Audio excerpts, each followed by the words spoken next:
Bonjour à tous. Je me réjouis aujourd'hui de partager avec vous la parole du Seigneur pour commencer une nouvelle série sur le fait de voir selon Dieu. C'est Dieu qui commence d'abord à se révéler à une femme non juive. Elle s'appelle Agar, qui était la servante de Sarah, la femme d'Abraham. Et Dieu va se révéler à elle et qui, dans Genèse chapitre 16, elle va dire cette parole, Ata El Roy, Dieu qui me voit. Mais il y a une grâce particulière pour les enfants de Dieu. Quand Dieu nous appelle à lui, quand nous rencontrons le Christ, nos yeux sont ouverts dans trois dimensions. Parce que le Seigneur va dire à l'apôtre Paul, quand il va l'appeler, dans Actes chapitre 26, il dit à Paul, vois-tu, j'ai été choisi pour que tu ailles leur ouvrir les yeux, afin qu'ils passent de ténèbres à la lumière. Et c'est à la rencontre du Seigneur, à la lumière de la parole du Seigneur, nos yeux s'ouvrent. Nous arrivons à voir le monde différemment, à voir le prochain différemment et à voir Dieu différemment. On a trois regards tout nouveaux et qui va changer la vie du croyant à marcher d'une autre manière. Oui, le croyant, le chrétien, le disciple de Christ, il voit Dieu d'une autre manière que le monde ne voit pas. Il va voir le monde d'une autre manière que le monde ne voit pas. Il va voir le prochain d'une autre manière. Du coup, c'est ça qui va tourner sur notre façon de voir, qu'on va voir dans cette série qui commence aujourd'hui et la suite viendra. Je vous invite à suivre cette série quand vous aurez des vidéos qui viendront en série et pour comprendre encore cette dimension de la grâce que nous avons reçue en tant qu'enfants de Dieu, de voir les choses autrement. Il y a des effets, il y a des échos dans notre façon de voir différemment et ça peut nous aider à aller plus loin dans la grâce du Seigneur. Nous commençons aujourd'hui par parler de cette dimension de Dieu qui me voit. À partir de Genèse chapitre 16, c'est le verset 9. Je fais la lecture. L'ange de l'Éternel lui dit, retourne auprès de ta maîtresse, humilie-toi devant elle. Et il ajouta, je te donnerai de très nombreux descendants. Ils seront si nombreux qu'on ne pourra pas les compter. Puis il ajouta, voici que tu attends un enfant, ce sera un garçon. Tu l'appelleras Ismaël. Dieu entend, car l'Éternel t'a entendu dans ta détresse. Ton fils sera comme un âne sauvage. Il s'opposera à tous et sera en but à l'opposition de tous, mais il assurera sa place en face de tous ses semblables. Verset 13, Agar se demanda, ai-je réellement vu ici même le Dieu qui me voit? Et elle appela l'Éternel qui lui avait parlé du nom de Ata El Roi. C'est toi le Dieu qui me voit. C'est pourquoi on appela ce puits Berge Lakai Roi, le puits du Dieu du vivant qui me voit. Il se trouve entre Kadesh et Beret. Le Dieu qui me voit. Ata El Roi. Cette femme, elle n'est pas juive. Mais Dieu se révèle à elle parce qu'elle a habité dans ce cadre particulier d'un homme qui a reçu la promesse, c'est Abraham. Elle a entendu parler de ces dieux-là. Elle a entendu parler, avant de parler de ces dieux qu'il a choisis. Et du coup, elle dit, l'Éternel m'a vu. Dieu qui voit le cœur de l'homme, Dieu qui voit plus loin. Ata El Roy. Oui, notre Père, notre Dieu nous voit. Il voit. On va aborder cette partie de ces dieux qui voient dans la vie du croyant, dans ce sens-là, Dieu nous regarde, quand Dieu nous voit, on va expliquer ça. C'est Dieu qui nous voit, comment se passe cette dimension de la vue de Dieu. Alors, il y a des choses à comprendre. Quand Dieu voit, quand Dieu voit, c'est aussi, il voit la profondeur de notre cœur, il voit tout ce qui va se passer, il voit autour de nous et il voit en nous des choses présentes, des choses cachées qu'on ne dit pas, des choses dans l'avenir, et il voit tout. Il a la vue profonde de notre présent, de notre passé, de notre avenir. Il voit toutes ces choses-là. C'est là qu'on doit comprendre. Mais face à nous, les croyants aujourd'hui, les dieux qui voient, la chose qu'on doit comprendre en tant que disciple de Jésus-Christ, à quoi va nous aider ces dieux cette appellation de Ata El Roi? Première chose, en tant qu'enfant de Dieu, en tant que disciple de Jésus-Christ, nous devons prendre conscience que Dieu me voit. Dieu me voit. La prise de conscience. C'est cette question de prise de conscience à presque oubliée. En fait, en réalité, on devait grandir dans cette prise de conscience de tout ce qui va venir après. Dieu qui m'a appelé, il voit. Il me voit, il voit le fond de mon cœur, il voit tout mon être, rien n'est caché devant lui. Jésus a dit une parole particulière, et c'est formidable que les choses cachées seront dévoilées. Et même Siméon, à la naissance de Jésus-Christ, va dire cette parole-là.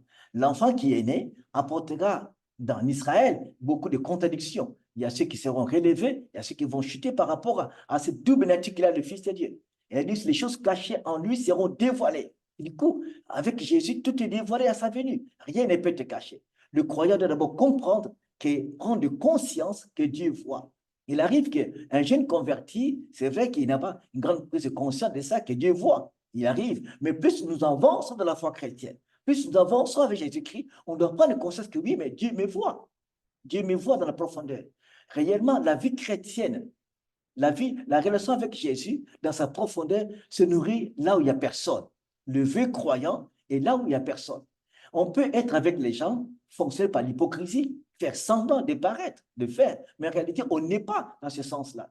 Il y a tellement d'hypocrisie parfois quand on est ensemble. On affiche quelque chose dont on n'est pas. C'est le port de masque, c'est dans cette situation. Mais quand on prend conscience que Dieu qui me voit, c'est dans le secret où je suis la vraie personne. Ta vraie personne n'est pas dans l'assemblée. Ta vraie personne n'est pas quand tu contactes avec les personnes. Ta vraie personne, c'est quand tu es seul devant le Seigneur. Là, tu es vrai toi-même, vrai dans ton cœur, vrai dans tes pensées. Alors, si je prends conscience, au fur et à mesure que j'avance avec le Christ, par la parole de Dieu, je prends conscience que oui, Dieu me voit. Que Dieu nous aide à aller plus loin dans cette prise de conscience. Malheureusement, parfois, on peut commencer à prendre conscience que oui, Dieu me voit, il sait tout de moi. À un moment donné, on lâche prise. Nous oublions que c'est là que Dieu me voit. Cet oubli peut avoir beaucoup de conséquences. Et c'est ce qui est quelque chose de très, très grave et de très dangereux, qui peut toucher, impacter notre croissance spirituelle, impacter nos relations avec les autres, impacter notre façon de marcher avec Dieu. Cette action d'oublier cette prise de conscience. Et ce qui est très important dans notre marche avec le Seigneur. Ata El Roi te voit et me voit. Et il sait toutes choses. C'est ce qu'il disait Agar. Et le Seigneur lui a dit, retourne. Voilà, retourne chez Sarah, ta maîtresse, et puis j'ai vu toutes ces choses. Voilà la promesse que j'ai faite pour toi. Non seulement Dieu la voit, mais il lui donne des promesses, ce qui viendra. Dieu est formidable. Alors, deuxième chose, après la prise de conscience progressive avec la relation avec le Seigneur, je dois arriver à ce point qui est important. Les actions. Comment pourrais-je agir? Quand je sais que Dieu me voit, quand je sais que le Seigneur me regarde, comment pourrais-je agir maintenant? Je dois faire attention. Donc, au fond du cœur de l'homme, il y a des zones cachées. Il y a des zones impénétrables où l'homme ne peut pas pénétrer, où la science ne peut pas pénétrer. Aujourd'hui, il y a un système dans ce monde, il y a des codes partout. Les codes de sécurité d'ordinateurs, dans des maisons, avec nos véhicules, partout. Il y a tellement de portes fermées. Il faut avoir les mots de passe, il faut avoir les codes pour accéder, c'est fermé. Mais parfois, on n'y entre pas. Parfois, c'est difficile. Mais le cœur de l'homme est tellement fermé qu'on ne peut pas accéder. Il n'y a qu'une seule personne, le Seigneur, qui accède à nos cœurs, qui sait tout ce qu'il y a dedans. C'est ça les zones cachées, les zones impénétrables. C'est dans ces zones impénétrables. Quand je sais que le Seigneur sent de tout, je dois faire attention à des zones impénétrables. Là où l'homme ne peut pas voir. Des choses cachées. Je sais que Dieu sait tout. Il voit tout dans mon cœur. Mais non seulement que le croyant sait que Dieu sait tout, Dieu voit tout. On laisse des choses dans les zones de ténèbres, dans les zones cachées où l'homme ne peut pas pénétrer, les vivre, les laisser grandir, les laisser mûrir, en oubliant qu'il me voit, c'est Ata El Roi. Je ne sais pas. Tu peux avoir de secrets. Je pense que le secret qu'on peut avoir, ça donne du sens. Le secret personnel, c'est important pour un projet, et quelque chose à faire, c'est personnel, c'est pour une croissance. Mais quand le secret que je garde dans mon cœur, que personne ne sait, peut toucher ma relation avec Dieu, peut toucher ma sainteté, peut toucher ma croissance, c'est plus un bon secret. Je ne sais pas, pendant que nous parlons maintenant, quel secret dans ton cœur que tu n'as pas dit? Le secret qui te ronge, le secret qui peut impacter ta propre foi, le secret qui peut impacter ta relation avec les frères et sœurs, avec ton église même, avec ton ministère, que tu ne dis à personne. Ça, c'est les zones cachées que tu ne dis pas. C'est ce qui est très dangereux. Les zones cachées vont détruire beaucoup de personnes. Ça va coûter cher parfois dans l'éternité. Oui, on peut paraître, mais l'être à l'intérieur est complètement détruit, est complètement déconnecté du Seigneur. C'est pour cela que quand je prends conscience, attention aux actions, les zones cachées, les zones qui sont cachées. Et qu'est-ce qu'il faut faire? Nous sommes appelés, plus nous avançons avec le Seigneur, sachant que El Roi me voit, je dois travailler ces zones-là. Travailler ces zones. Dans quel sens? Quand la parole de Dieu m'arrive, quand je suis éclairé par la parole du Seigneur, je dois arriver à travailler ça. C'est dans l'humilité, demander au Seigneur, délivre-moi, pardonne-moi, change-moi. Si je n'arrive pas, je peux un peu m'approcher à des serviteurs de Dieu, à un ami, à un frère, à une sœur, qui peut m'aider dans ce sens-là, pour me libérer de cette partie qui est ancrée dans les zones d'ombre dans mon cœur, qui doit partir. Oui, il y avait une zone d'ombre que personne ne voulait en parler, c'était pour cacher le cœur de le roi David. Il n'en parlait pas. C'est vrai que les gens ont vu, il a pris la forme d'autrui. Il a pris la forme d'autrui. Les gens savaient qu'il a pris Bathsheba, il a tué Uri. Et les gens savaient, en profondeur, au fond de son cœur, il ne prenait pas conscience que Dieu le voyait. Pour lui, c'était consommé, c'est fini. Il prend une femme. Mais quand Nathan est venu, le prophète, quand tu lui as parlé, Dieu a révélé à Nathan ce qu'il y a. Chers amis, quand Dieu révèle les choses cachées de nos cœurs à l'intérieur, parce que c'est Ata Elroy, il révèle ça. Quand on nous parle que voilà ce que tu fais, ce n'est pas une souffrance. Ce n'est pas une humiliation, pas du tout. C'est une bénédiction. Quand Dieu te révèle ce qui est au fond de toi et il veut que tu changes, réjouis-toi. Car il y a des gens pour qui Dieu ne va pas les convaincre par rapport à ça. Mais étant enfant de Dieu, si le Saint-Esprit agit, Ata Elroy qui voit, il te convainc de quelque chose dans les zones cachées, réjouis-toi. Mais malheureusement, quand quelqu'un te dit, voilà ce que tu fais qui n'est pas bon, on s'énerve, on se met en colère, tu me juges, mais c'est dangereux. L'humilité est à tout homme, à toute femme qui s'ouvre à Dieu quand elle révèle les choses. L'apôtre Pierre, Dieu lui a révélé le secret dans le cœur d'Ananias et Saphira. Ça aussi, pendant que ce couple avait leur projet de garder une partie d'argent, Pierre n'était pas là. Mais Ata Elroy, le Dieu qui voyait ce qui se passait, a révélé à Pierre ce qu'il y avait dedans. Et alors, ils sont arrivés chez Pierre, ils nous parlaient, voilà l'argent que nous apportons, c'est qu'on a vendu la propriété. Mais ce n'était pas vrai. Et Paul a déclaré, Pierre a dit la vérité, vous avez caché l'argent. Et c'est ce qui est extraordinaire. Chers amis, le Dieu que vous avez choisi, le Dieu qui vous a appelé, que vous avez accepté, qui vous a appelé, choisi lui-même, il voit. Travaillons les zones d'ombre. Travaillons là où l'homme ne voit pas. Je ne sais pas. Y a-t-il un point? Y a-t-il quelque chose dans les zones cachées que tu sais, que tu gardes pendant longtemps, pendant des années, que tu sais que personne ne voit? Et le roi, il voit ces choses-là. Alors, la chose qui est là, c'est changer notre position de voir les choses, de changer complètement, changer ça, changer la façon de faire. Oui, à chaque fois quelque chose qui trouble nos pensées, qui trouble ta vie, souviens-toi, le roi, il voit. Le Dieu qui me voit, il sait qu'il faut que nous changions. Le changement ne commence par le visible. Le changement, à cause de ce nom du Seigneur, son nom est puissant, doit changer mon cœur. Chers amis, Dieu a beaucoup de noms. À chaque nom, il y a une action particulière pour notre bénédiction. C'est ce nom-là, Ata Elroy, pour nous, ça va nous pousser au changement. C'est différent du fait du bon berger. Oui, le bon berger, on a la dimension de celui qui nous conduit, qui vient dans nos cœurs la penser directement. Que oui, les bons bergers nous conduisent, les bons bergers nous protègent, les bons bergers nous soutiennent. Mais quand on parle de Ata Elroy, c'est autre chose qui nous amène à y voir les choses, que ce nom du Seigneur nous pousse à fonctionner différemment. Donc, prépare-nous au changement. Le changement, c'est au fond du cœur. Si je change à l'intérieur, le reste changera. Si au fond, je n'ai pas changé, l'extérieur sera l'hypocrisie. Je fais semblant de croire, je fais semblant de faire du bien, mais au fond, le fond est pourri, le fond est détruit, le fond n'est pas pur devant le Seigneur. Mais Dieu veut que les changements commencent au fond de notre être. Donc, du coup, travaillons les zones d'ombre, travaillons ça. C'est un travail de toute notre vie. C'est quelque chose de très important. On n'est pas parfait du jour au lendemain, on ne sera jamais sur cette terre. Mais progressons avec le Seigneur dans ce changement-là au fond du cœur. Et nous verrons les effets extérieurs, les gens seront bénis. Troisième effet aussi, troisième effet par rapport à cette prise de conscience à travers une action, ça nous permettra de nous aider pour la croissance spirituelle. Si nous voulons grandir dans la foi, grandir dans la vie chrétienne, à faire un pas de plus avec Jésus, c'est comprendre cette dimension que Dieu qui me voit. Ça va nous aider. Quand je veux aller plus loin, progresser avec le Seigneur, prenons conscience. Oui, Dieu me voit. Ça va m'aider à grandir. La croissance spirituelle n'est pas le faire. N'est pas le faire à l'église, être zélé, faire beaucoup d'activités. Ce n'est pas ça la croissance spirituelle. La croissance spirituelle, c'est la dimension que j'ai avec Dieu, de la connaissance du Seigneur, de ma connaissance, comment comprendre l'autre, comment comprendre ce monde ici. Là, je grandis. Et puis les actions suivent après. Quand l'être grandit, je grandis aussi.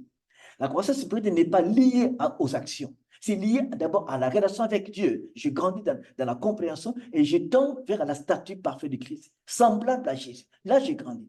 Et puis, j'ai fait quelque chose dans l'église. J'agirai aussi. On peut dire que oui, ses frères, ses sœurs travaillent beaucoup à l'église, il fait beaucoup de choses, il a grandi spirituellement. Ça, c'est le faire. Mais quand vient une situation, quand vient un problème, la personne qu'on croyait qui a beaucoup travaillé à l'église, qui va sombrer dans un péché terrible, de se mettre en colère, hein, dans des dimensions compliquées, cette personne n'avait pas grandi. Elle faisait des choses, mais jamais la croissance. Elle n'a pas grandi. Le faire ne définit pas la croissance spirituelle, mais l'être avec Dieu, c'est ce qui définit notre croissance spirituelle. Et lié à cette dimension de nom du Seigneur, Ata El Roi, le Dieu qui me voit. Et ça, c'est très, très important. Et quand je comprends ces choses-là, alors qu'est-ce que je dois faire? C'est pour nous encore une grande bénédiction. Si tu veux assurer, entre guillemets, continuer un élan de croissance, souviens-toi de ce nom du Seigneur. Troisième chose aussi, qui est très important par rapport à la nature du Seigneur, par rapport à notre prise de conscience, il y a aussi cette question de savoir que nous sommes des enfants qui sont adoptés par Dieu. Il nous a adoptés. Il nous a adoptés. Du coup, Dieu veut notre bonheur parce qu'il nous aime et il veut nous aider. Oui, Dieu voit tout le monde. Il voit les croyants et les non-croyants. Mais chez nous, quand Dieu nous regarde, c'est spécifique. Dieu est sensible à tout ce qu'il voit.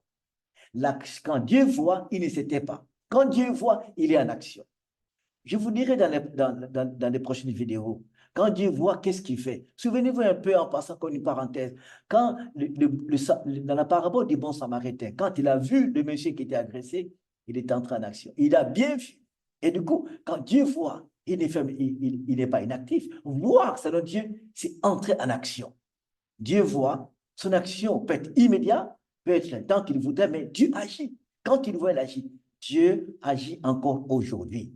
De savoir que je suis fils de Dieu, c'est une bénédiction de ce Dieu qui me voit. Je suis adopté par lui. Quelle grâce de savoir que Dieu me voit. C'est un peu très particulier. Il me voit de manière particulière. Un exemple, si un homme qui est avec son enfant, qui l'envoie quelque part, et l'enfant qui arrive en cours de route, le papa le regarde de loin, et l'homme voit beaucoup de personnes qui arrivent avec son fils aussi, parmi la foule qui arrive, mais son regard sera plus centré sur son fils, mais pas sur les autres qui viennent devant lui. Quand vous lui posez la question, et tu as vu tel monsieur qui avait une telle veste, qui a porté un tel habit, il dit, mais je n'ai pas vu. Mais la personne était devant lui. Mais ses yeux étaient fixés vers son enfant. Dieu aussi, il voit le monde entier, mais il a un regard spécifique sur ce qui lui appartient. Là, c'est une grâce. Alors, réjouis-toi. Le roi, c'est Dieu qui te voit. Sois dans la joie parce qu'il te voit. C'est pour ta bénédiction. Enfin, quand je sais que Dieu me voit, alors il voit mon avenir. Ici, le Seigneur rencontre Agar.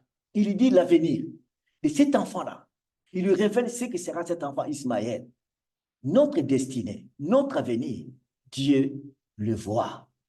Il voit notre avenir. Du coup, notre avenir est assuré par le Dieu qui voit.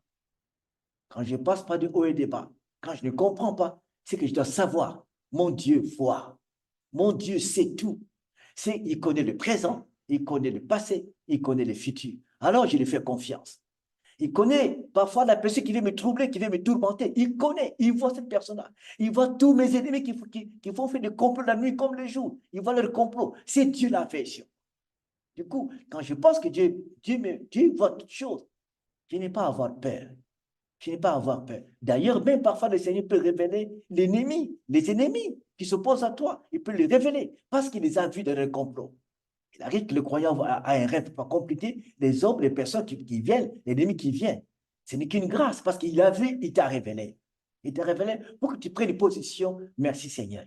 Du coup, une parenthèse, quand Dieu te révèle quelque chose dans le monde des esprits, il te révèle ça, ce n'est qu'une grâce. Il a vu, il t'a révélé pour que tu vois toi aussi. Non pas pour mettre en colère avec les personnes, mais plutôt pour nous positionner comment prier, comment faire. Gloire à Dieu qui nous révèle des choses cachées, des choses que nous, on ne peut pas voir, mais il les révèle. Il a vu et il te révèle à toi. Alors, réjouis-toi. Mais en cela aussi, c'est te sécuriser pour ton avenir, pour ton lendemain. Il sait. S'il y a une barrière, s'il veut te révéler cela, il peut le faire. Il est souverain. S'il ne le fait pas, sache qu'il sait. Mets-toi en prière, avance avec lui et tu verras ces dieux-là qu'on appelle Ata El Roi, des dieux qui me voient. Alors, tu ne craindras pas. C'est pour cela que David dit simplement, l'Éternel est mon berger, je ne manquerai de rien. Parce que le présent, il pourvoira. L'avenir, il pourvoira. Je ne manquerai de rien parce qu'il sait toutes choses. Il sait de quoi j'ai besoin. Et il va pouvoir, il va agir. Que Dieu puisse nous aider tous et t'aider aussi, de pouvoir progresser dans cette dimension de ces dieux qui voient. Et qu'aujourd'hui encore, que tu puisses changer quelque chose dans ta façon de voir les choses. Je ne sais pas quel temps tu traverses, quel est ton niveau spirituel, je ne sais pas. C'est qu'au fond de toi, je ne sais pas. Qu'est-ce qui ne va pas, je ne sais pas. Mais Dieu sait. Alors, tourne-toi vers lui et tu verras de quoi Dieu est capable de faire dans ta vie. Honore l'Éternel, honore Dieu et bénis soit Dieu qui te révèle ce nom-là, qui il est, le Dieu Ata El Roi, qui voit.